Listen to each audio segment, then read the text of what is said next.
আমার তো মোবাইলের ক্যামেরা বেশি ভালো না। ভিডিওটা দয়া করে একটু শেয়ার করবেন। আমি ডক্টর ইউনূস স্যারকে বলতে চাই, এবার সংবিধান বাতিল করবেন।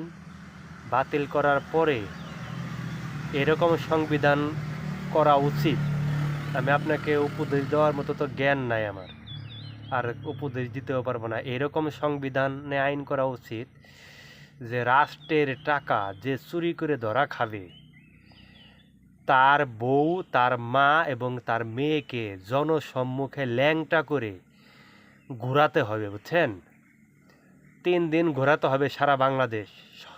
3 জনকে ল্যাংটা করে একেবারে উলঙ্গ অবস্থায় ঘোরাতে হবে। যে রাষ্ট্রের টাকা চুরি করে করবে আর এবং কে চুরি করে ধরা খাবে, তার এই শাস্তি সংবিধানে যদি করা হইতো, সংবিধান যদি তৈরি করা হইতো, বুঝছেন স্যার, তাহলে আর এই রাষ্ট্রের টাকা আর কেউ চুরি করার সাহস আর করতো না।